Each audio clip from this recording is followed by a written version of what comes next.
Thanks for joining us on Now We're Talking TV. Now, Telstra has announced today that you're withdrawing from negotiations with the unions. What's happened?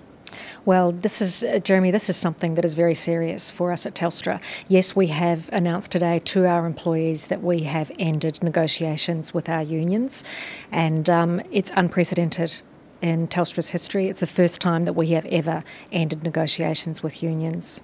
So, talk us through the process. Now, you've been meeting with them and sitting around the table for some time. What was the stumbling block?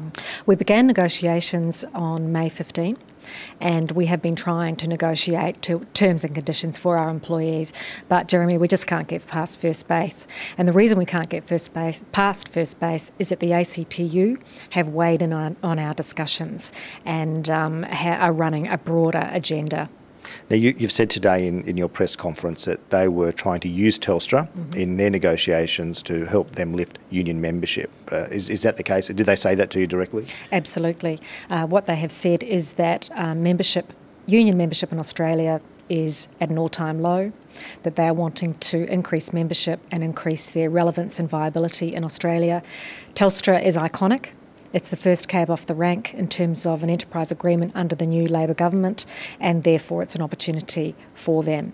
So what exactly was the stumbling block? What was the criteria that sort of said you guys, to make you sort of leave the table?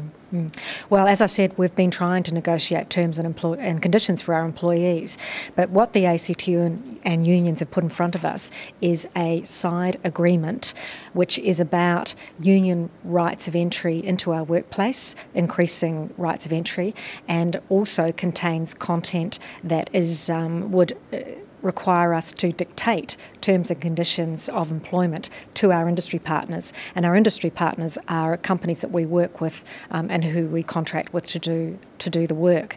Now, there are two issues around this side agreement. The first is that they have said that unless we sign the side agreement, we can't continue with negotiations and negotiate a full enterprise agreement. The second issue is that they have said that that they will not support our national broadband network bid unless we agree to this side agreement. Now, you've also said today that you had legal opinion to say that that side agreement is actually illegal. If you signed it, you'd be breaking the law. Is that true? That's absolutely true. A side agreement under the Construction Industry Code, which is what we would build the national broadband network under, is illegal or unlawful if it contains what is called prohibited content. And prohibited content is content that is unlawful under the workplace legislation. Now, if I was interviewing the unions right now, they'd probably say that all they were after was the current conditions for their workers, that they wanted some set parameters. What is Telstra offering? We actually haven't been able to really move forward on our terms and conditions. However, what we have tabled is terms and conditions that we're going to preserve, which we know that our employees are concerned about. So they include preserving current redundancy entitlements. And just to give you an example, we're extremely generous with our redundancy entitlements. Our redundancy entitlements cap out at 80 weeks' pay. The current government standards are 12 weeks' pay.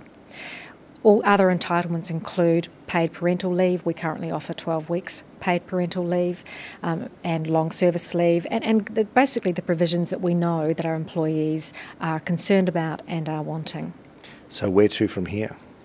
Well, now that negotiations have ended, we obviously need to look at alternative means of being able to continue to provide terms and conditions that are going to enable us to attract and retain employees in our business. We're in a competitive situation, and we're wanting to run our business so that we can provide a great service to our customers and also obviously to benefit our shareholders. Well, thank you for joining us.